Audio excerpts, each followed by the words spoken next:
नमस्कार मित्रों, Hindi online classes में आपका हार्दिक स्वागत है। हमने जो पिछली बार अध्ययन किया था, जिस टॉपिक के बारे में चर्चा की थी, वो पद परिचय था।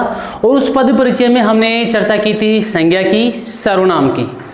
अगला अपना उसी में जो नया टॉपिक बनेगा, उसी का जो रूप बनेगा वह है विशेषण। विशेषण का पद परिचय। पद परिचय, विशेषण का पद परिचय, यानी संज्ञा का हमने कर लिया, सर्वनाम का हमने कर लिया। अब जो विकारी शब्द दो बचे हैं, एक तो अपना बचा है विशेषण और दूसरा बचा अपना क्रिया। तो आज हम विशेषण का पद परिचय करेंगे।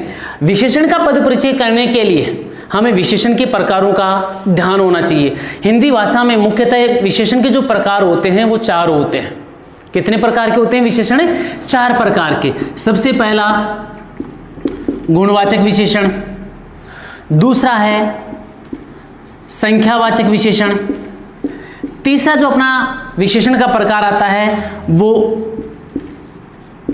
संकेतवाचक, और चौथा जो आता है परिमाणवाचक विशेषण। चार प्रकार के विशेषण हैं। इन चारों प्रकार के विशेषण में हमें पद परिचय करेंगे। उस पद परिचय में कौन कौन सा विशेषण आएगा उसकी हम चर्चा करते हैं। चार प्रकार के विशेषण है। सबसे जो इंपॉर्टेंट है वो गुणवाचक, उसके बाद में संख्या, संकेत और परिमाणवाचक विशेषण। अब बात हम वाक्य की करें तो इस विशेषण का पद परिचय करने के लिए हमें कुछ बातों का ध्यान होना जरूरी है। और वो बातें कौन कौन सी हैं? सबसे पहला विशेषण का प्रकार होना है। विशेषण कितने प्रकार के हैं? तो विशेषण का प्रकार हमें याद होना चाहिए, जो हमने अभी बात की कि विशेषण चार प्रकार के होते हैं। दूसरा, विशेषण का लिंग, फिर वचन। विशेषण का लिंग कौन सा है, विशेषण का वचन कौन सा है, और विशेषण का विशेष्य कौन सा है। एक नया टॉपिक जो जुड़ा है विशेषण में वो जुड़ा है विशेष्य। विशेष्य बोले तो विशेष्य को हम संज्ञा भी कह सकते हैं। विशेष्य को हम क्या नाम दे सकते हैं? संज्ञा भी नाम दे सकते हैं। तो सबसे पहले हमें विशेषण का प्रकार देखना है, उसका लिंग देखना है, उसका वचन देखना है और उसकी संज्ञा हमको देखनी है। क्लियर बात? हम एक वाक्य से करते हैं। जैसे वीर सुरेश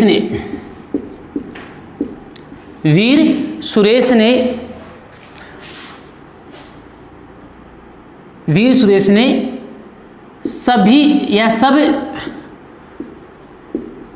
दुष्टों का विनाश किया। वीर सुरेश ने सब दुष्टों का विनाश किया। तो यहां पर बात हम वीर की करेंगे और सब की करेंगे।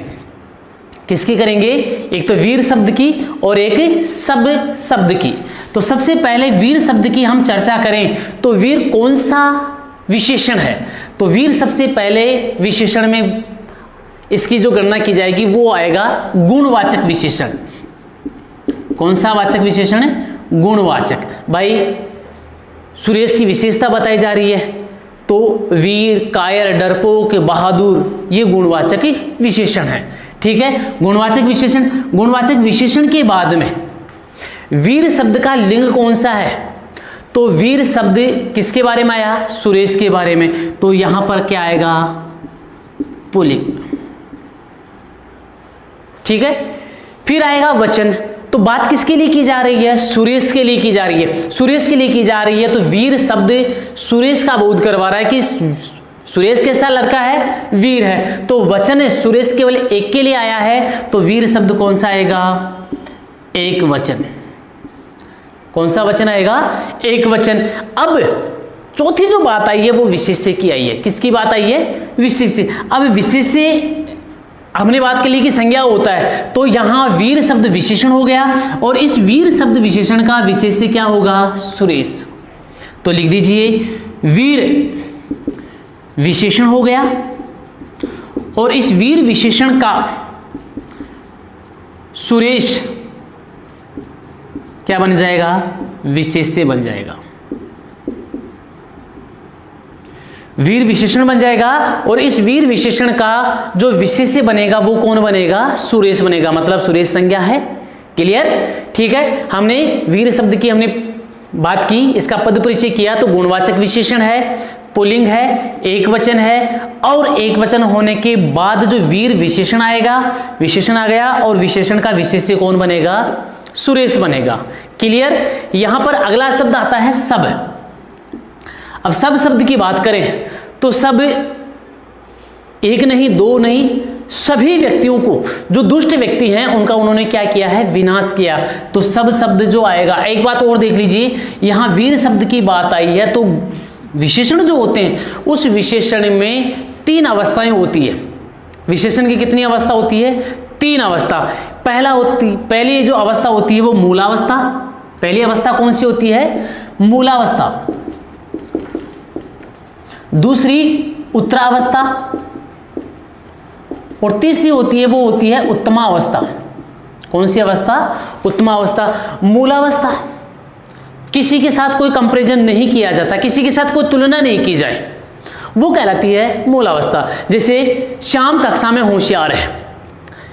श्याम कक्षा में होशियार मतलब कक्षा में यदि 100 बच्चे बैठे हैं, 100 लड़के लड़कियां बैठी हैं, तो केवल इतना ही कहा जाएगा कि राम कक्षा में क्या है? होशियार है, या श्याम कक्षा में होशियार है। किसी के साथ तुलना नहीं की गई, मतलब उससे और भी ज्यादा होशियार हो सकते हैं, उससे कम भी होशियार हो सकते हैं, लेकिन यह नहीं बताया गया कि सबसे ज्यादा होशियार है या सबसे कम होशियार है। क्लियर? किसी के साथ तुलना नहीं की गई, मतलब वो अपनी एज इट इज अवस्था में है, अपनी मूल अवस्था में है। क्लियर? दूसरी आती है उत्तरावस्था। उत्तरावस्था का मतलब होता है किसी 2 व्यक्तियों के बीच में, 2 वस्तुओं के बीच में तुलना करना।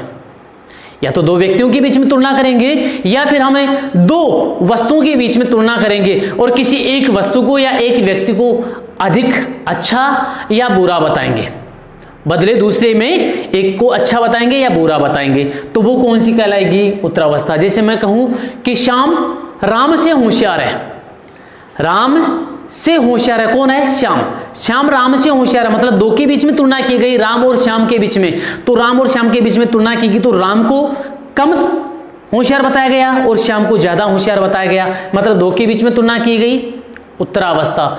और उत्तमावस्था मतलब एक व्यक्ति को, एक वस्तु को अन्य सभी व्यक्तियों से और वस्तुओं से श्रेष्ठ बताना, अच्छा बताना। मतलब श्याम कक्षा में सबसे होशियार है, श्याम कक्षा में सबसे होशियार है, मतलब कौन सी अवस्था? उत्तमावस्था। क्लियर है? यहां पर वीर सुरेश ने सब दुष्टों का विनाश किया। तो यहां वीर जो शब्द है, किसी के साथ कोई तुलना नहीं की गई, उससे और भी ज्यादा वीर हो सकते हैं, उससे कम भी वीर हो सकते हैं, लेकिन वीर सुरेश ने सब दुष्टों का क्या किया है? विनाश किया है। लेकिन यहाँ वीर शब्द अपनी एज इट इज अवस्था में है, किसी के साथ कोई तुलना नहीं की गई और किसी के साथ कोई तुलना नहीं हुई, तो यहाँ अवस्था होगी मूलावस्था। क्लियर है? मूलावस्था आ गई, पुल्लिंग आ गया, एक वचन आ गया, वीर विशेषण आ गया, और वीर विशेषण का सुरेश क्या आ गया? विशेष्य आ गया। ऐसे हम बात करें सब की, इसको ऐसे कर दीजिए। सब का हम जब अध्ययन करेंगे तो सब विशेषण कौन सा आएगा? तो सब विशेषण आएगा संख्यावाचक।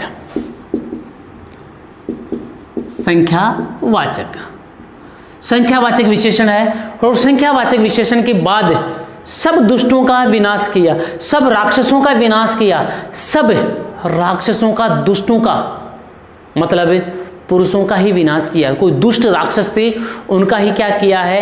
विनाश किया है। अत्याचार, लोगों का जो अत्याचार फैलाने वाले हैं, दुराचार करने वाले हैं, उनका ही विनाश किया, मतलब पुल्लिंग का विनाश किया है। तो संख्यावाचक विशेषण आ जाएगा, और संख्यावाचक विशेषण के बाद में कौन सा लिंग आएगा? पुल्लिंग आएगा। क्लियर?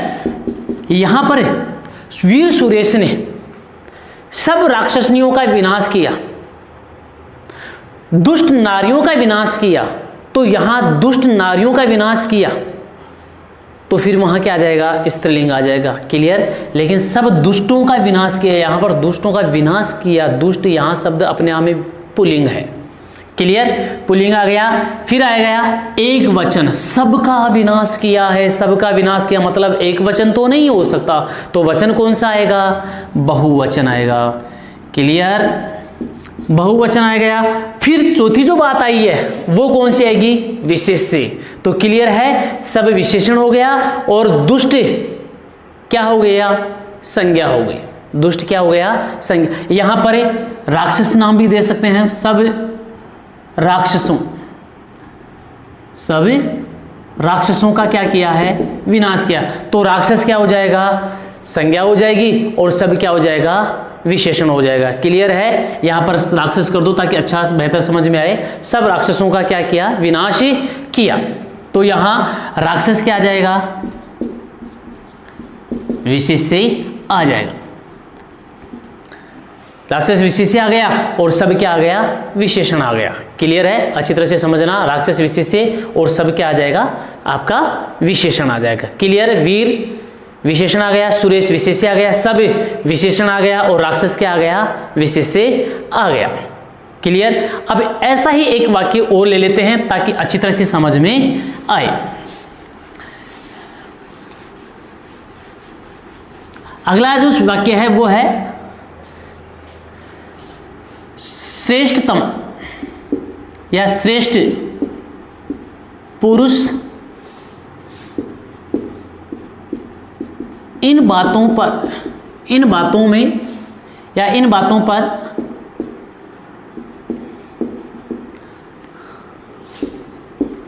कम ध्यान देते हैं,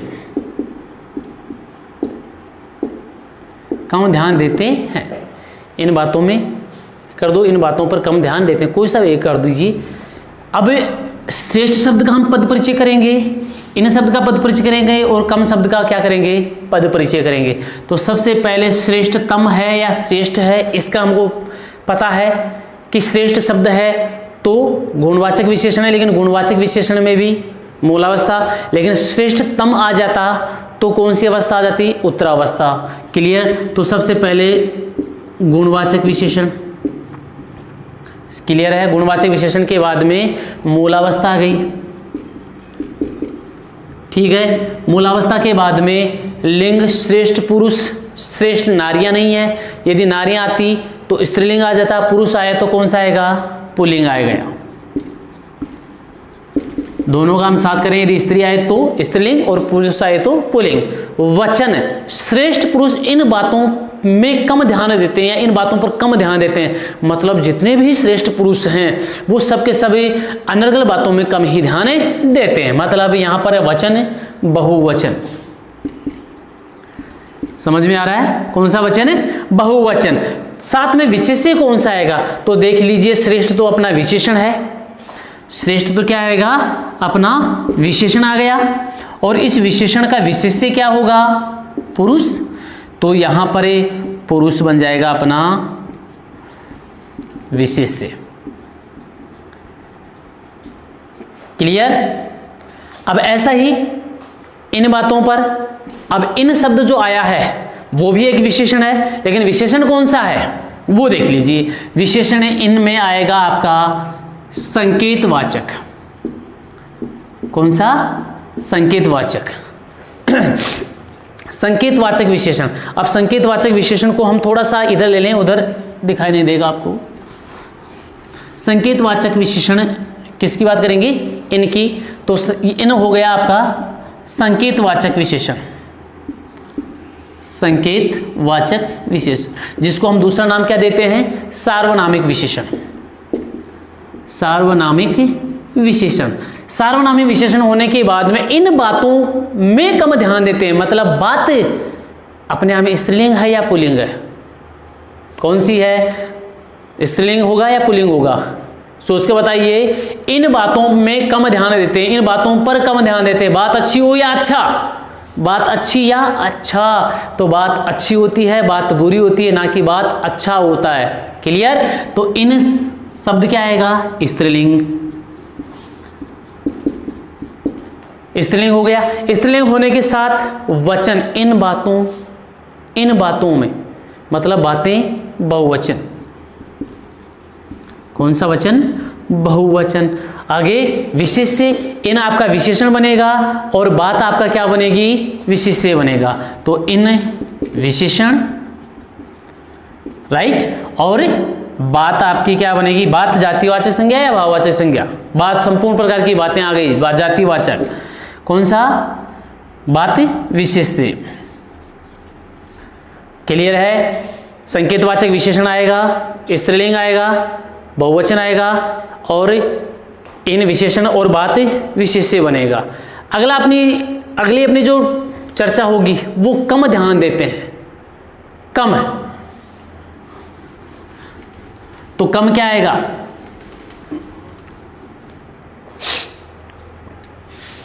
यहां पर विशेषण का प्रकार कितना ध्यान देते हैं, कम। परिमाण वाचक या परिमाण वाचक कितना ध्यान देते हैं, कम ध्यान देते हैं। परिमाण का बोध करवा रहे हैं, ग्राम कितना,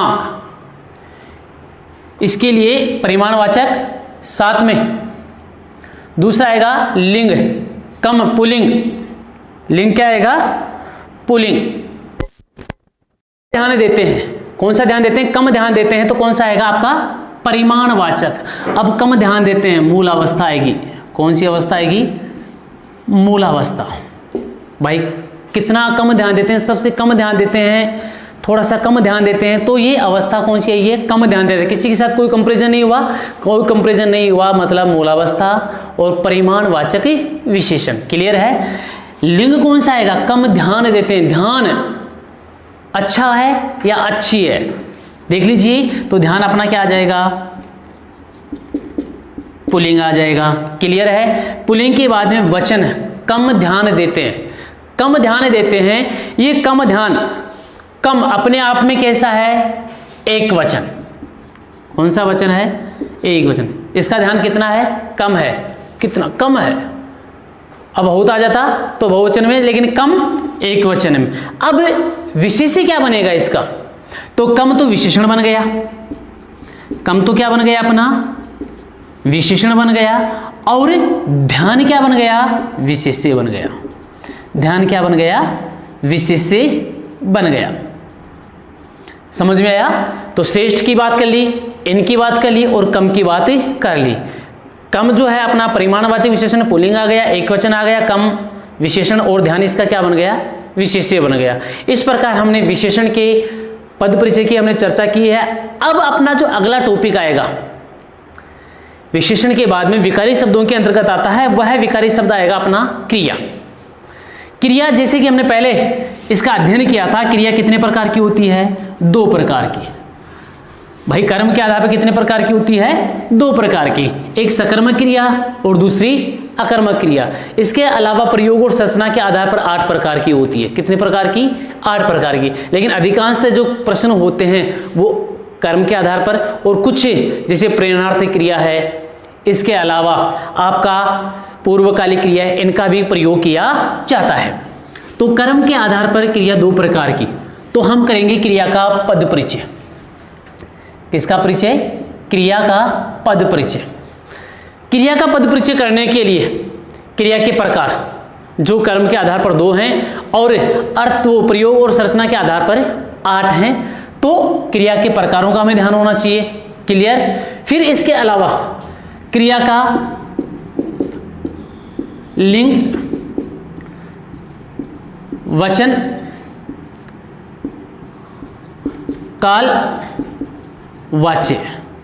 क्रिया के प्रकार, क्रिया के लिंग और क्रिया के साथ साथ आपकी जो बात आएगी वो कौन कौन सी आएगी,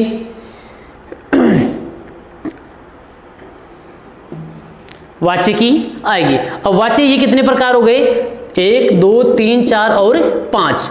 सबसे पहले क्रिया के प्रकार हमें लर्न होने चाहिए, क्रिया के लिंग हमें लर्न होना चाहिए, वचन, काल और वाच्य। अब इसके वाक्य देख लीजिए आप। राम नृत्य कर रहा है,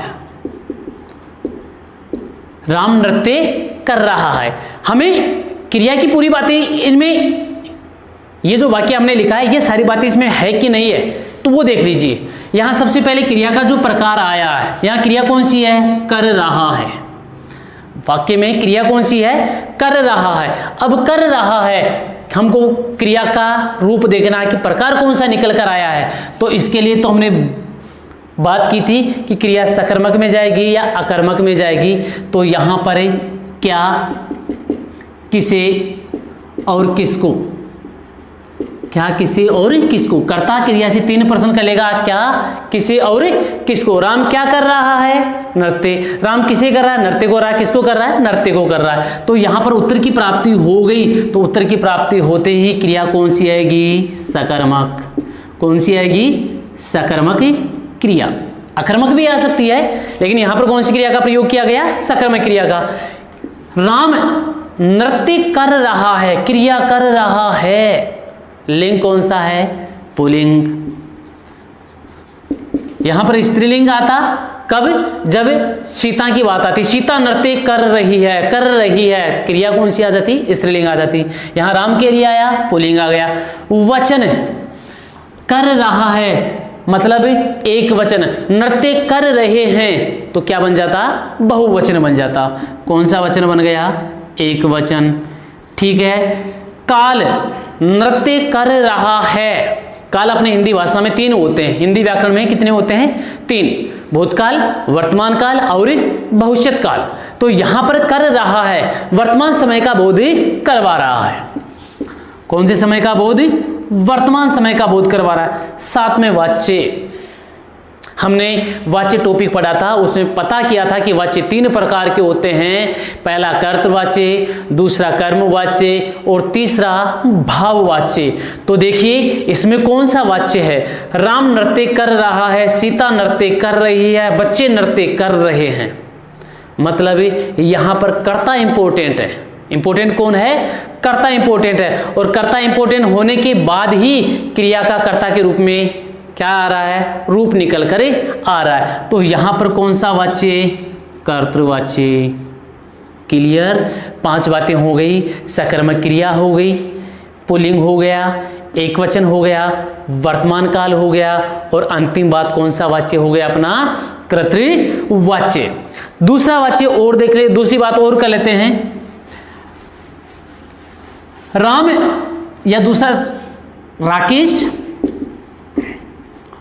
सो रहा था, सो रहा था।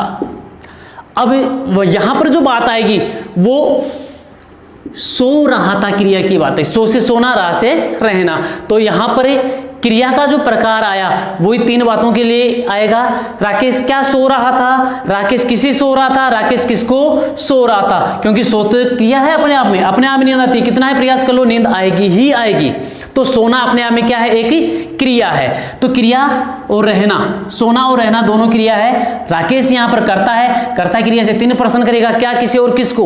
उत्तर की प्राप्ति हो गई तो सकर्मक क्रिया, और उत्तर की प्राप्ति नहीं हुई तो कौन सी क्रिया, अकर्मक क्रिया। तो राकेश क्या सो रहा है, उत्तर की प्राप्ति नहीं हुई है, मतलब कौन सी क्रिया, अकर्मक क्रिया।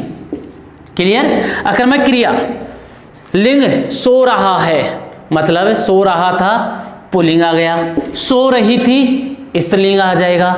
ठीक है, सो रहे थे, पुल्लिंग आ जाएगा। सो रही थी, वो क्या आ जाएगा, स्त्रीलिंग आ जाएगा। तो पुल्लिंग आ गया।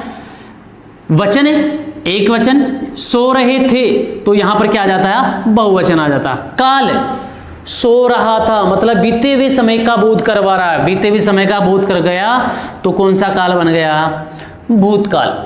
क्लियर है। वाच्य, वाच्य कौन सा है, राकेश सो रहा था, यहां पर सो रही थी, सो रहे थे, मतलब कर्तृवाच्य। कौन सा वाच्य, कर्तृवाच्य। हमें एक कर्मवाच्य की बात करें तो यहां कर्मवाच्य के लिए क्या आएगा, राम के द्वारा खाना बनाया गया, खाना बनाया गया। क्या बनाया गया, राम के द्वारा खाना बनाया गया, सीता के द्वारा खाना बनाया गया, व्यक्तियों के द्वारा खाना बनाया गया, स्त्रियों के द्वारा खाना बनाया गया, संसार के द्वारा खाना बनाया गया। मतलब यहां पर कर्ता कोई भी हो जाए, यहां पर क्रिया का रूप बनाया गया।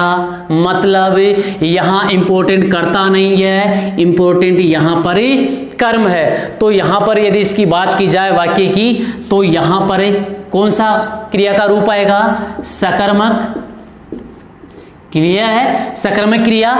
खाना बनाया गया, अब खाना बनाया गया, स्त्रियों के द्वारा भी खाना बनाया गया है, राम के द्वारा भी बनाया गया, तो यहां पर पुल्लिंग शब्द का बोध आ जाएगा। ठीक है। खाना अपने आप में पुल्लिंग है, ध्यान रखना, खाना स्त्रीलिंग नहीं है। पुल्लिंग होने के बाद में खाना बनाया गया, एक वचन आ गया, ठीक है। बनाया गया बीते हुए समय का बोध करवा रहा है, भूतकाल है। साथ में वाच्य कौन सा आएगा, यहां पर कर्तृवाच्य है तो यहां पर कर्मवाच्य आएगा। कौन सा आएगा, कर्मवाच्य। क्लियर है, ध्यान रखना। वाच्य अधिकांश जो स्टूडेंट्स हैं वो गलत करने के चांसेस करते हैं। क्यों? क्योंकि उनको कर्ता जब दिख जाता है तो उनकी क्रिया कर्ता पर ही वो निर्भर होकर के उसका अर्थ निकालने की कोशिश करते हैं। लेकिन कभी कभी अर्थ कर्ता के हिसाब से निकलता है तो कभी कभी अर्थ कर्म के हिसाब से निकलता है। अब एक जो प्रयोग के आधार पर क्रिया चलती है 8 प्रकार की, उसका एक एग्जाम्पल और ले लेते हैं। जैसे अध्यापक ने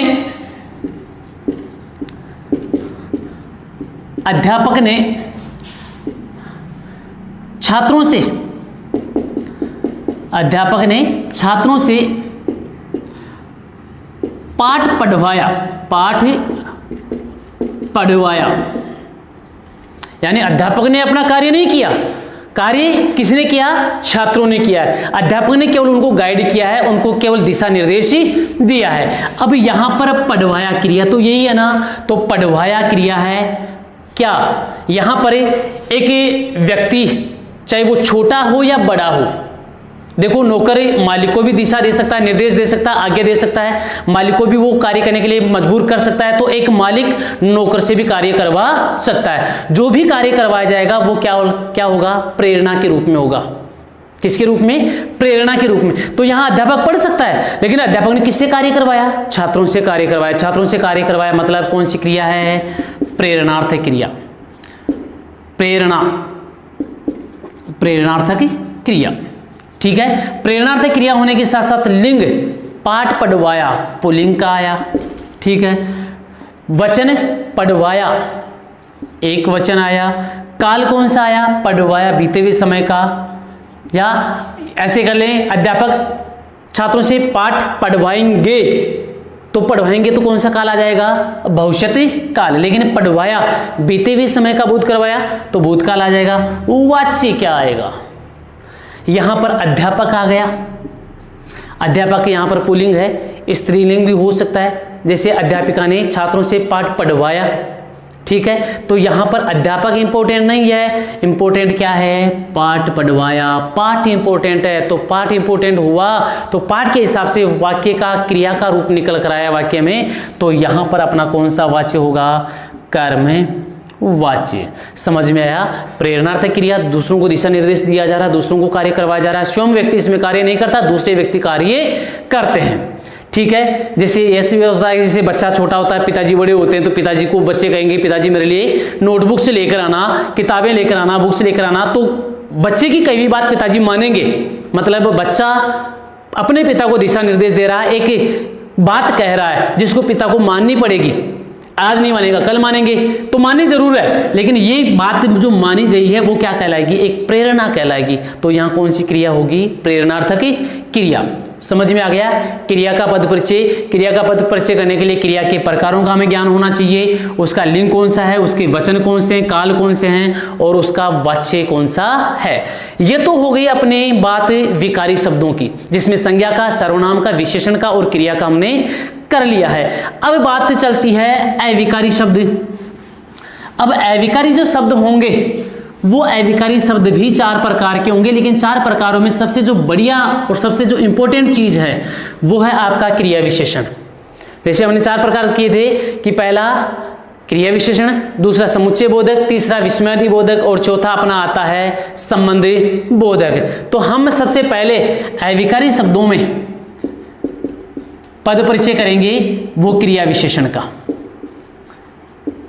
क्रिया विशेषण, ध्यान ये रखना है कि अविकारी, फिर से किसे कहते हैं अविकारी शब्द, जो लिंग वचन कारक काल के आधार पर परिवर्तित नहीं होते, सदा एक जैसे बने रहते हैं, किसी भी प्रकार का कोई उसमें चेंजिंग नहीं आता, किसी भी प्रकार का हम उसमें परिवर्तन नहीं कर सकते, तो वैसे शब्द क्या कहलाएंगे, अविकारी। तो अविकारी में पहला क्रिया विशेषण आ गया।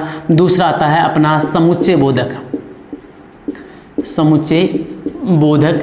तीसरा विस्मयादि बोधक चौथा अपना आता है संबंध बोधक। क्लियर है? अब बात करते हैं क्रिया विशेषण की। चारों प्रकारों में सबसे इंपॉर्टेंट कौन सा है? क्रिया विशेषण। क्रिया विशेषण वही 4 प्रकार के। क्रिया विशेषण कितने प्रकार के? 4 प्रकार के। 4 प्रकार देख लीजिए कौन कौन से हैं। पहला कालबोधक, ठीक है। दूसरा आता है अपना स्थान बोधक। कौन सा? स्थान बोधक। तीसरा रीति बोधक, और चौथा अपना आता है परिमाण बोधक या परिमाण वाचक। क्लियर है?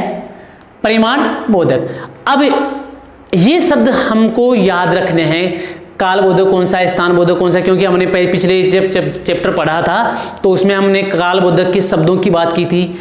स्थान बोधक में कौन कौन से शब्दों की चर्चा की जाती है वो बातें हमने देखी थी। रीति में और परिमाण में भी ऐसे शब्दों की हमने चर्चाएं की थी। तो क्रिया विशेषण में हम वाक्य कैसे लेकर आएंगे, उसका पद परिचय कैसे करेंगे। अब ये छोटे छोटे वाक्य हैं, इनमें ज्यादा लंबा चौड़ा काम नहीं होता। तो ये क्रिया विशेषण देखो।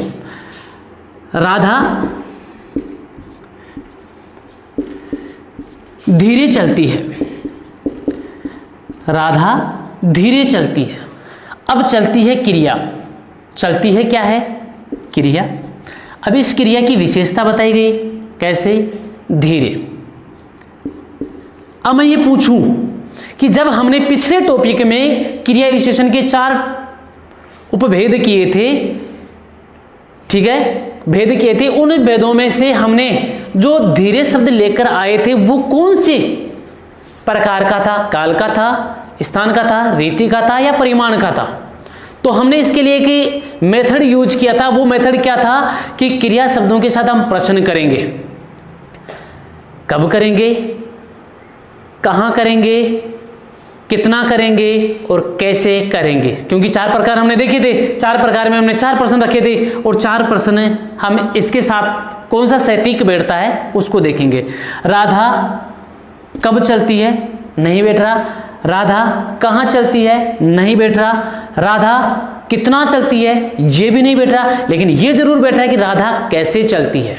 राधा कैसे चलती है। अब कैसे शब्द से हमने उत्तर की प्राप्ति कर ली। तो कैसे चलता है मतलब रीति, ढंग, दशा, अवस्था। तो ढंग, दशा, अवस्था का बोध कराने वाले शब्द क्रिया विशेषण का कौन सा भेद माना जाएगा? रीति बोधक। तो हम कर देंगे कि रीति बोधक क्रिया विशेषण। रीति बोधक क्रिया विशेषण, ठीक है। अब चलती है कि जो क्रिया है उसका क्या करवा रहा है? ये बोध ही करवा रहा है, केवल और केवल। अब इसकी बात हम और करें, वाच्य की बात करें तो राधा धीरे चलती है। तो राधा धीरे चलती है, राम धीरे चलता है। तो यहां पर कर्तृवाच्य। कौन सा वाच्य? कर्तृवाच्य। साथ में अकर्मक क्रिया। कौन सी क्रिया?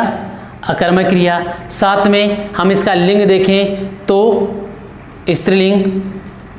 कौन सा लिंग? स्त्रीलिंग। चलती है, कौन सा काल है? चलती है वर्तमान काल। कौन सा काल बनेगा? वर्तमान काल। आपकी किताबें जो होती हैं, बुक्स होती हैं, उनमें ज्यादा नहीं दे रखा, केवल एक टॉपिक दे रखा होता है, एक उसका सॉल्यूशन दे रखा होता है, लेकिन हम इनका भी अध्ययन कर सकते हैं। क्लियर है? अगला देखिए,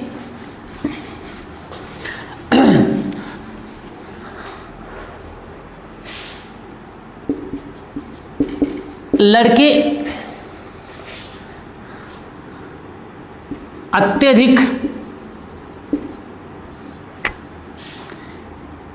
अत्यधिक या इसको ऐसे कर लीजिए, लड़के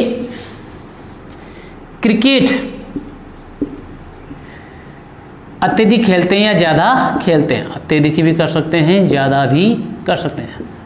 खेलते हैं, अत्यधिक ज्यादा, ध्यान दीजिए। अब अत्यधिक ज्यादा है तो हमको इसका ही तो करना है, क्रिया विशेषण है। तो इसके लिए हम कौन सा निकाल कर लाएंगे?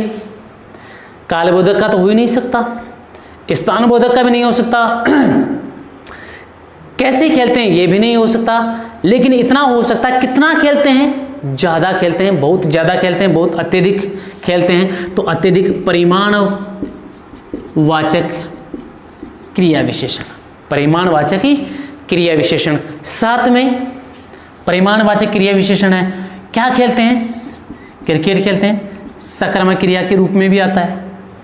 किसके रूप में आता है, सकर्मक क्रिया के रूप में भी आता है। ध्यान ज़्यादा नहीं लगाना, लेकिन इतना जरूर लगाना है कि ये परिमाण बोधक है या कौन सा है। वाच्य हम देखेंगे, सकर्मक क्रिया है तो कौन सा आ जाएगा आपका, कर्मवाच्य आएगा कि नहीं आएगा। लड़के क्रिकेट अत्यधिक खेलते हैं, लड़कियां क्रिकेट अत्यधिक खेलती हैं, मतलब कर्मवाच्य नहीं आएगा, कर्तृवाच्य आएगा। साथ में इसका खेलते हैं पुल्लिंग आएगा, बहुवचन आएगा। बहुत सारे ऐसे अर्थ निकल करके इसके आ जाएंगे। तो हमको सबसे ज्यादा इंपॉर्टेंट ध्यान ये रखना है कि यहां पर विशेषण, क्रिया विशेषण कौन सा है, क्रिया विशेषण कौन सा है, समझ में आ गया, परिमाणवाचक क्रिया विशेषण। अब दूसरा आता है समुच्चय बोधक। समुच्चय बोधक, समुच्चय का मतलब होता है या तो जोड़ना या अलग होना, जिसमें संयोजक होता है और दूसरा होता है विभाजक। समुच्चय बोधक में क्या क्या आएगा, दो चीजें आएगी, एक तो जोड़ना और दूसरा अलग करना। जैसे राम और श्याम, राम और श्याम घर गए, राम और श्याम कहाँ गए, घर गए। तो हमको और शब्द का क्या करना है, पद परिचय करना है। तो और शब्द जो आता है वो इन दोनों को जोड़ने का काम करता है, राम को और श्याम को, राम को और श्याम को जोड़ने का कार्य करता है, राम को और श्याम को जोड़ने का कार्य करता है। तो ये आ जाएगा आपका समुच्चय बोधक, समुच्चय बोधक अव्यय। ठीक है, समुच्चय बोधक अव्यय। और घर गए को और शब्द से जोड़ने का ये क्या करते हैं, कार्य करते हैं। ज्यादा बड़ा टॉपिक नहीं है। ऐसा ही एक आता है विस्मयादि बोधक। अब इसको और देख लीजिए, इसको और शब्द के साथ तुमने जोड़ दिया। अब इन दोनों को हम अलग भी कर सकते हैं। जैसे राम गया परंतु श्याम वापस आ गया, आ गया। अब यहां पर परंतु शब्द है ना, तो ये भी जो क्या कर रहा है, समुच्चय बोधक है, जो एक बार मैंने बताया जोड़ने का काम करता है, तो एक होता है उनको अलग करने का। जिसको जोड़ने का काम करता है वो संयोजक आएगा, और जो अलग करने का काम करता है वो विभाजक बोधक अव्यय आएगा। किसमें, समुच्चय बोधक में। तीसरा जो अपना आता है विस्मयादि बोधक। कौन सा आता है, विस्मयादि बोधक। अब विस्मयादि बोधक का मतलब क्या होता है, विस्मयादि बोधक का मतलब होता है विस्मय होना, आश्चर्य होना, विस्मय होना, आश्चर्य होना। विस्मय आश्चर्य का भाव होना, जैसे आश्चर्यचकित हो जाए, किसके बारे में अत्यधिक प्रसन्नता हो जाए, किसी के बारे में अत्यधिक दुख हो जाए, किसी के बारे में घृणा का बोध हो जाए। ये सारे के सारे किस में आते हैं, विस्मय में होते हैं, आश्चर्य में होते हैं। तो इसके वाक्य कैसे बनेंगे, अरे तूने ये क्या कर दिया, तूने यह क्या कर दिया, इसको कर दो तुमने, तुमने यह क्या कर दिया। तो यहां अरे शब्द की वह चर्चा करें तो अरे विस्मय का बोध करवाता है। कौन सा करवाता है, विस्मयादि बोधक। अब यहां पर एक वाक्य और लिख दूं, यहां पर कर दूं मैं, वाह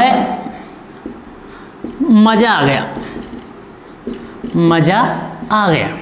तो वह शब्द विस्मयादि बोधक है, लेकिन विस्मयादि बोधक में भी क्या होता है, हर्ष बोधक होता है। कौन सा होता है, हर्ष, जिसमें प्रसन्नता का बोध हो, जिसमें प्रसन्नता का भाव हो, वो क्या कहलाता है, हर्ष बोधक। विस्मयादि है, लेकिन विस्मयादि में भी कौन सा है, हर्ष बोधक है। चौथा जो आता है संबंध बोधक। कौन सा आता है, संबंध बोधक। अब इस संबंध बोधक में हम चर्चा करेंगे क्या, कि जैसे हमें भोजन करने के बाद विश्राम, ऐसा करें, हमें भोजन करने के बाद विश्राम करना चाहिए, हमें भोजन करने के बाद क्या करना चाहिए, विश्राम। इसको समाप्त कीजिए या डिलीट कीजिए। हमें भोजन के बाद विश्राम करना चाहिए, भोजन के बाद क्या करना चाहिए, विश्राम। भोजन के बाद